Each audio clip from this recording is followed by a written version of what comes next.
그렇죠? 예, 모르는 게 정상입니다. 그런데 나중에 이 이스라엘 왕들의 역사예요. 지금 열 왕기니까 나열할 때 열자입니다. 그래서 왕들을 쭉 나열해 놓은 책이 이 열왕기예요. 그런데 이게 한 권이었는데 이거를 이제 70인역이라고 해서 성경을 만들면서 둘로 나눈 거예요. 열왕기 상, 열왕기 하 이렇게 나누는 거예요. 그래서 지금 오늘 이제 남왕국과 북왕국으로 나뉘고 나서 이제 남왕국 왕의 이야기를 하다가 북왕국 왕의 이야기를 하고 이렇게 교차로 얘기하는데 지금은 남왕국의 왕의 이야기를 하는 겁니다. 그 중에서 남왕국이 이제 갈라지고 나서 세 번째 왕, 첫 번째 왕이 누구였죠? 르호보암, 그 다음에 아비얌, 그 다음에 이 아사 이렇게 온 거예요. 다 기억 못 하셔도 돼요. 그런데 이 아사왕 같은 경우는 우리가 보통 이제 유다의 왕들 중에는 성군들이 나와요. 성군이라고 하면 하나님의 뜻에 맞는 그런 왕들이 나오는데 그 중에 한 명입니다. 그러니까는 이 아사왕이 좋은 사람일까요? 좋은 사람일까요? 네, 정답입니다. 좋은 사람. 네. 다시 한번. 아사왕이 좋은 사람일까요? 좋은 사람일까요? 네. 아멘. 정경인 성도님 뭐 하고 있었어요? 웃을 때 웃어줘야 돼. 자, 그래서 이 아사왕이 지금 이스라엘의 왕과 싸움을 하게 됩니다. 근데 이게 왜냐하면 이게 분열 왕국이 된 다음부터 분열 왕국의 초창기 아니겠어요? 그러니까 아직도 이들이 나중에는 뭐 서로 결혼도 하고 그 자식들 시집장가도 가게 하고 그래요. 바로 이제 이 다음부터는. 그런데 그 전에는 앙숙지간이었어요. 그래서 여로보암 왕 다음에 여로보암 왕이 이제 있고 나서 쭉 있는데 이 여로보암 왕 시절에 이제 있던 거죠. 근데 그러다가 이제 여로보암이 죽고 나서 그의 아들 이제 바하사가 왕이 된 다음에 이 둘 간에 싸움이 있는 거예요. 근데 핵심적으로 오늘 싸움을 하게 된 바로 그 장소가 있는데 그것이 라마라고 하는 지역이에요. 여기가 요새 지역이거든요. 요충지, 교통의 요충지인데 여기다가 요새를 지어가지고 이스라엘이, 저 북이스라엘이 요새를 지어가지고 이 남쪽으로 사람들이 왕래를 하지 못하도록 그렇게 꾀를 쓰려고 한 거예요. 그것을 안 이 아사왕이 어떻게 합니까? 이 아람왕이라고 지금의 수리아예요, 수리아. 그 다마섹에서 여기 이제 다마섹이라고 나오죠. 다메섹이라고. 다메섹에 있는 그 베나데덱에 사람을 보내는데 그때 이제 금 다 뺏겼잖아요. 르호보암 시대 때 그 시삭이 올라와가지고 그 애굽왕 이집트의 왕이 올라와가지고 금 다 뺏어갔잖아요. 그나마 있는 금을 성전하고 곳간에 있는 금을 다 모아가지고 이 베나데덱에 보내면서 네가 우리 할아버지, 증조 할아버지 다윗과 했던 언약도 있고 그러니까 와서 좀 우리를 도와라. 이러니까 알았다. 그러고 아주 이제 군대를 몰고 와가지고 그 이스라엘 변방부터 막 칩니다. 치니까 어떻게 해요?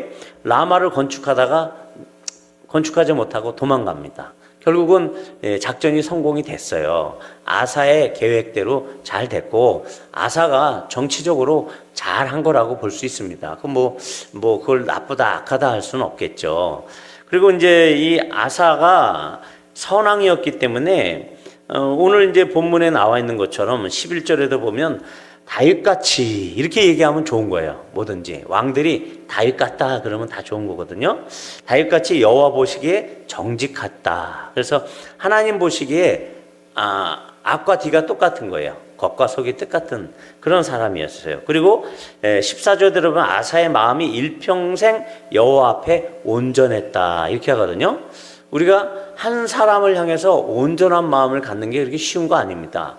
아무리 제가 김선희 사모님을 사랑하고 온전히 추정하고 사랑하고 존귀 여긴다 그래도 세상 나가서 이쁜 여자분이 와가지고 이렇게 하세요 이러면 마음이 흔들릴 수밖에 없는 겁니다. 온전함 유지하는 게 힘든 겁니다. 그죠? 하나님한테, 보이지 않는 하나님한테 온전함을 유지한다? 이거 어려운 거죠. 예. 그렇습니다. 그럼에도 불구하고 이 아사라는 사람은 온전했고 좋았어요. 예. 그런데 이제 오늘 말씀의 제목을 아까 이제 우리 이주상 목사님이 갑자기 전화 오셔가지고 오늘 말씀 제목 무엇이세요? 그랬더니 뭐 말씀의 제목을 뭘로 하지? 그러다가 갑자기 처음에는 아사왕의 비애? 아사왕 인생의 비애? 뭐 이렇게 하려고 그랬다가 뭐로 하지 하다가 좀만 기다려봐요. 그래서 뭘로 졌냐면 조금 아쉬운 아사왕 이렇게 했거든요. 아사왕이 선왕이었고 오늘 이제 본문에도 나와 있는 것처럼 그 아사라 상을 쪼개고 남색하는 자, 이 남색하는 자들은 뭐냐면 뭐 동성애, 우리가 생각하는 동성애라고 볼 수는 없고요. 뭐 동성애자들일 수도 있어요. 정확한 게 나온 건 아니지만 일단 이 남창이라고 보시면 돼요. 남창. 예, 신전에서 남창과 같은 사람들이 또 있었는 모양이에요.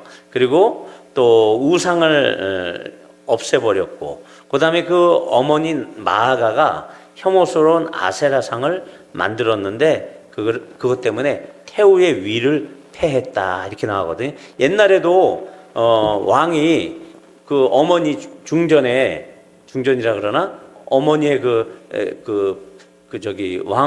왕후의 그 자리를 폐위시키는 일이 있었잖아요.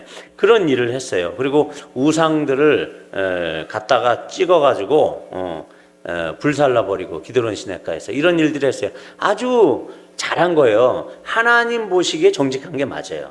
하나님 보시기에 온전했다. 이거 왜냐면 이제 하나님은 이제 영적인 개념으로 해서 우상을 섬기는 그 일이 가장 하나님께는 죄된 일이었잖아요. 자, 그랬단 말이에요. 그럼에도 불구하고 이 아사가 조금 아쉬운 부분들이 좀 나타나요. 예. 그가 어떻게 보면 이게 이제 정확한 설이 아닐 수도 있는지 모르겠는데 어쨌든 아사의 태생부터 조금 문제가 있지 않을까 이런 생각을 해보게 됩니다. 왜냐하면 15장 10절에 그의 어머니의 이름은 마가라 이렇게 해놨거든요. 예. 그런데 이 원래는 아사의 그 아버지인 선왕인 아비암의 모친이 마아가예요. 15장 바로 1절, 2절에 보면 나와 있어요. 그렇죠? 자, 아버지의 모친의 이름이 마아가인데 아비암의 그런데 지금 자기의 모친이라고 지금 표현되고 있어요. 예. 그러면 아버지의 모친이면서 나의 모친이면 그러면 아버지와 내가 형제가 된 거네? 그렇죠? 잘 한번 생각해 보세요. 15장 1, 2절에서는 아버지의 모친이라고 그랬어요. 이제 원어로는 aim이라고 하는데, 그 옛날에 이런 경우 있죠. 이제 성경에서, 증조부나 뭐 할아버지, 이런 경우도 아브라고 표현하는 경우가 있거든요. 아버지라는 표현으로 조상이라는 뜻이에요. 그때는. 예. 그러니까는 아브 하면은 조상의 의미도 있는 거예요. 내 할아버지일 수도 있지만 오랜 고대의 조상들이나 그러니까는 가게의 윗대에 있는 누군가를 가르칠 수도 있어요. 그런데 지금 우리가 보고 있는 이 원어 aim은 그렇게 사용한 적 없어요. 그러니까 어머니의 조상 이렇게 사용한 적이 없어요. 전부 다 어미로 정확하게 지적해가지고 어미로 사용했어요. 그러면 아버지의 어미, 그러면 나한테는 할머니가 돼야 되는데 지금 또한 아사의 어머니라고 지금 표현되고 있거든요. 그렇죠? 10절에 보니까 그의 어머니의 이름은 마아가라. 15장 1절에서는 자기 아버지 아비암의 모친이 마아가라. 그러면 우리가 어떻게 해석을 해볼 수 있느냐? 어떤 학자들은 그래서 아비암이 근친상간을 해서 모친을 아내로 삼은 것이다. 이렇게 얘기들도 해요. 왜냐하면 이 단어는 바뀌지 않는 거니까. 그래서 아비암이 통치 3년밖에 못 살고 이제 일찍 죽거든요. 그런 것이 아닐까 이렇게 추측하는 사람들도 있어요. 근데 안 그러면 원래 이 아비암과 아사는 형제였는데 잘못 오기한 것이 아닌가 이런 생각들도 하는데, 그걸 그렇게 생각하기보다도 일단 이 아사의 모친이 일찍 죽었을 것이다. 요절했을 것이다. 그때 누가 키웠을까요? 할머니가 키웠을 것이다. 이렇게 생각을 하게 해볼 수 있는 거죠. 그래서 어찌됐든 간에 뭐 근친상간이 됐든 뭐가 됐든 간에 이 아사의 출생 자체가 그렇게 순탄하지만은 않겠다. 이런 생각을 해보게 됩니다. 어머니가 일찍 죽는 걸 이제 뭐라 그러죠? 요절했다 그러죠. 요사를 했던지 어찌됐든 간에 지금 아사왕은 일단 태생부터 약간 좀 굴곡이 있어 보입니다. 그리고 오늘 보면은 아주 그 굴욕적인 외교를 합니다. 여기서는 예물로 표현했지만 이게 무슨 예물이에요? 뇌물이지. 그죠? 그냥 그나마 있는 은금들을 성전하고 또 하나님의 성전에서조차 가지고 나가잖아요. 예, 자기 왕궁뿐만이 아니라 성전에 있는 금은 그릇을 다 가져다가 그 베나다사를 갖다 주면서 저 이스라엘 땅을 좀 치게 해달라, 쳐라. 이렇게 굴욕적인 외교를 하는 것. 이것도 역시 이렇게 썩 아름다운 모습은 아니죠. 그리고 하나님의 성전에 있는 집기들을 빼낸다? 이건 믿음이 없어 보입니다. 아무래도. 그렇죠? 예. 그리고 마지막에 그의 늙음하게 어떤 일이 있었대? 그의 발이 병이 들었다. 뭐 당뇨가 들어서 아무래도 이제 족부궤양이라고 하는 게 있어요. 다리 썩어져 가는 거. 아니면 이제 담배를 많이 태신 분들은 이 버거시병이라고 그러죠. 이 발끝이 썩어 들어가거든요. 그런 발에 병이 드는 것이 아닐까. 제가 볼 때는 당뇨가 심해지니까 어떻게 돼요? 발끝이 썩어 들어가는 거죠. 그래서 결국은 이 하나님에 대한 절대 신뢰, 이게 성전의 기물을 가지고 움직인다. 그리고 사람에게 어떤 그 군대의 힘을 빌리러 간다. 이 모든 것들. 우리가 돈 없고 힘들 때 있잖아요. 그죠? 저희도 쌍둥이 연년생 키우면서 왜 돈이 없을 때가 있겠어요? 처음에는 돈 빌려다 다녔죠. 근데 어느 순간부터는 하나님이 빌리지 못하게 하시더라고요. 그런데 내가 빌리지 않기로 맘먹으니까 힘든 것 같은데 그 다음에 채워주시더라고요. 이게 이제 믿음의 삶이잖아요. 지금 이 아사왕도 그 군대의 힘을, 이웃나라의 군대의 힘을 가서 빌리는 것도 좋지만 하나님을 좀 더 신뢰해 왔으면 어땠을까, 이런 생각을 해보게 되는 거죠. 그리고 오늘 이 아사왕이 많은 이런 그 아세라 상도 찍고 또 우상들도 다 없애고 남색하는 자도 쫓아내고 태우의 위도 패하고, 그래서 우상에 있어서는 상당히 강한 자세를 보였는데 이 사람의 아킬레스건이 있습니다. 뭐냐면 산당을 없애지 않았다라는 거예요. 산당. 이 우상 숭배의 본거지가 산당이었거든요. 그렇죠? 이 솔로몬이 허용하면서부터 이게 이 이스라엘 땅 가운데 유다 땅까지도 이제 넘어와가지고 저 북이스라엘은 넘쳐났고 산당이, 그리고 이 남유다까지 이 산당이 넘쳐났는데 이제 스며들기 시작했는데 이 산당을 없애질 않았어요. 그런데 이 산당을 없앤 사람이 있어요. 누굴까요? 요시야 왕. 제가 주일날 얘기했던 그 요시야 왕은 산당까지 다 빠개서 버렸어요. 그 정도로 아주 강력한 개혁을 했죠. 그럼에도 불구하고 이제 백성들이 바뀌질 않으니까 그 종교개혁은 마지막 종교개혁으로 요시야의 종교개혁도 끝납니다. 예. 자, 이렇게 장점도 많은 사람이죠. 남색하는 자들을 쫓아내고, 그 다음에 뭐 성전 곡관과 왕궁 곡관에 남은 은금을 하나님의 그 성전에다가 아버지의 성별한 것, 15절에 보니까 아버지가 성별한 것과 자기가 성별한 것을 여호와의 성전에 받들어 드리고, 그리고 은과 금 그릇들을 다 성전에 받들여 달았단 말이에요. 그런데 이거를 어떤 전쟁이 일어나니까 어떻게 해요? 홀라당 갔다가 그 군대를 수집하는 그 베나닷 왕에게 갖다 준단 말이에요. 그러니까 처음 마음이 좀 끝까지 갔으면 어땠을까? 그런 아쉬움이 좀 남게 되는 부분이 많이 있다라는 것이죠. 그래서 앞선 선조들에 봤을 때는 르호보암이나 아비암에 비해서는 아주 대조적으로 좋은 왕입니다. 예, 아까 11절, 14절 말씀처럼. 그래서 완벽하진 않지만 그래도 다윗의 본을 따라서 우상을 아주 거부한 것은 아주 잘한 일이에요. 예. 그리고 그의 삶이 장수를 했습니다. 그리고 41년, 통치 기간이 41년이에요. 그래서 하나님의 택하신 왕들은, 선왕들은 통치 기간이 길어요. 그런데 이 북이스라엘의 왕들처럼 불과 몇 년씩 못 살고 죽는 사람도 있고, 그 아버지도 3년밖에 통치를 못하다 죽게 되거든요. 그런데도 불구하고 뭔가 아쉬움이 있다. 그것이 어떤 부분이냐면 일생 동안 전쟁이 있습니다. 그렇죠?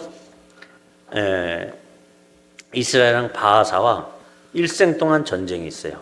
지금 이스라엘 전쟁 터져 있잖아요. 그렇죠? 그 양반들도 일생 동안 지금 전쟁하고 있는 거예요. 1945년도부터 계속 이러저런 문제로 전쟁하고 있는 거죠.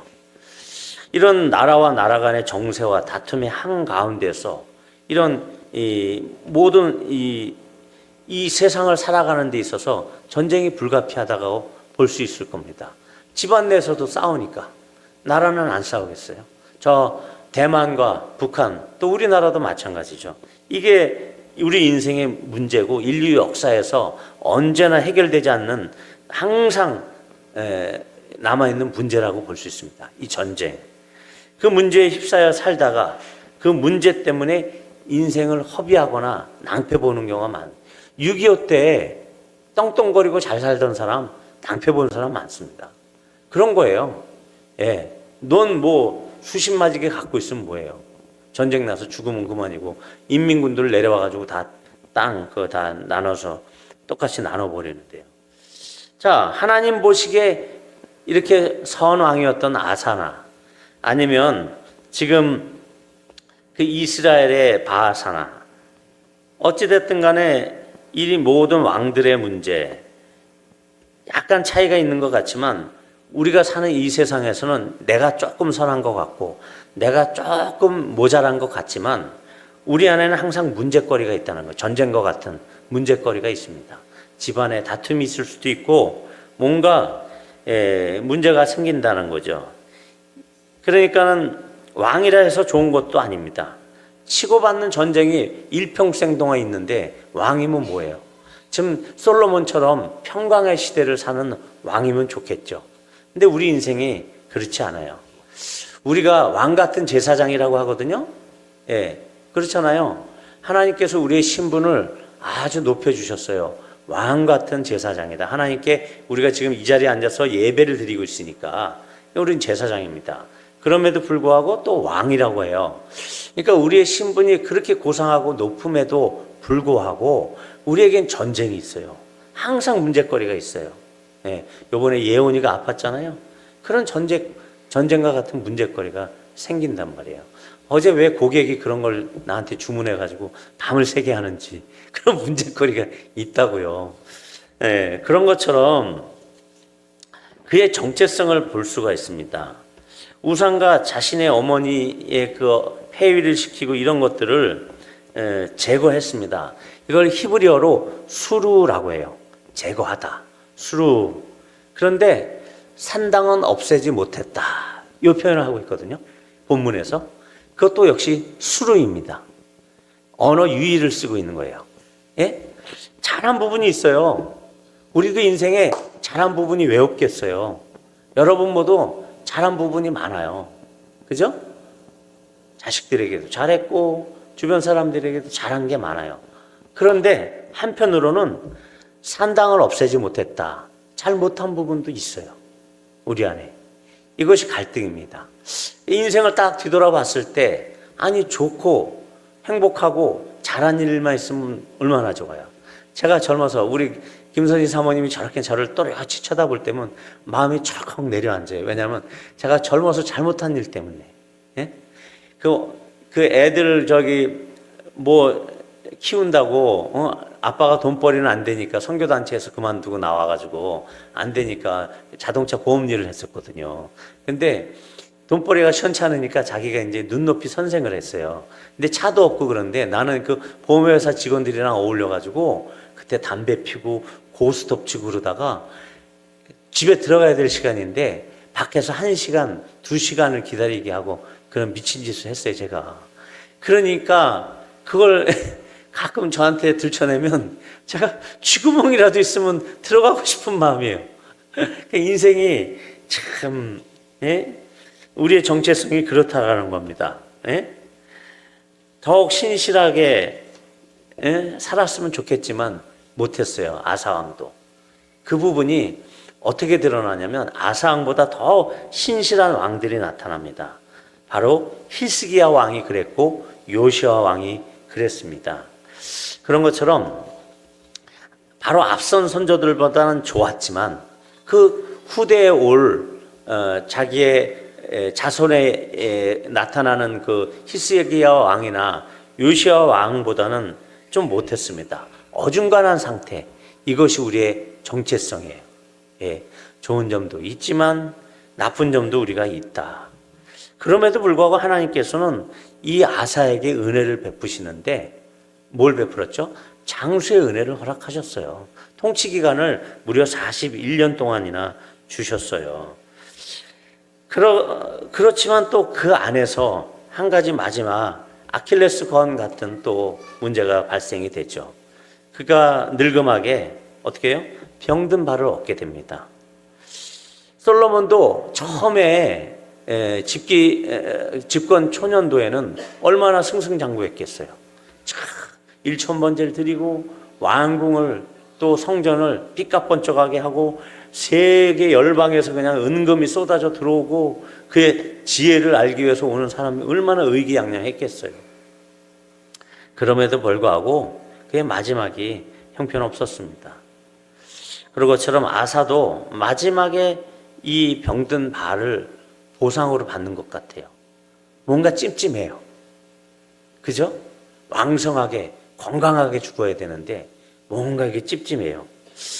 이 늙음하게 그래서 이 솔로몬처럼 아사도 하나님을 떠났을까? 라고 하는 의구심을 갖게 한단 말이죠.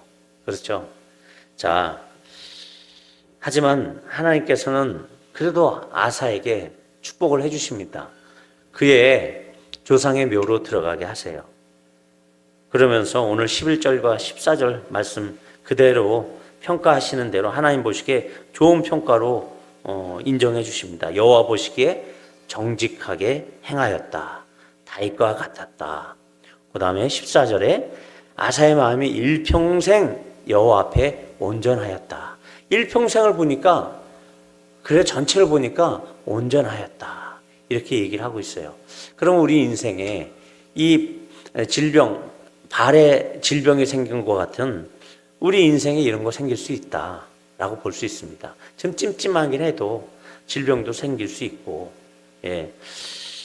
하지만 우리가 한번 바라봐야 될 아사의 입장을 좀 생각해 보면 아사 다음에 또 여호사밧 왕이 나오거든요. 선왕이 나와요. 그리고 히스기야 왕도 나오고 히스기야 때 마침내 산당을 제거하고 요시야가 모든 그 제단들을 다 불사르고 예, 최고의 왕은 아니었지만 그래도 괜찮았습니다. 하나님의 은혜가 있는 왕이었어요. 자, 그러니까 결론은 하나님 보시기에 조금 아쉬운 사람입니다. 누가요? 아사가 아니고 우리가. 하나님 보시기에 조금씩은 다 아쉬운 부분들이 있습니다. 하나님 보시기에 만족한 사람이 되기를 소망하시자고요. 예. 뭐 많은 지식이 또 완벽함을 구하는 삶이 우리를 완벽하게 하는 게 아닙니다. 예. 일평생 내가 하나님을 올곧이 쫓겠다. 그것이 하나님 보시기에 온전한 것입니다. 예. 가끔은 실수할 수 있고 아킬레스건 같은 것이 다시 한번 등장해가지고 우리가 조금 아쉬운 사람으로 살 수도 있겠죠.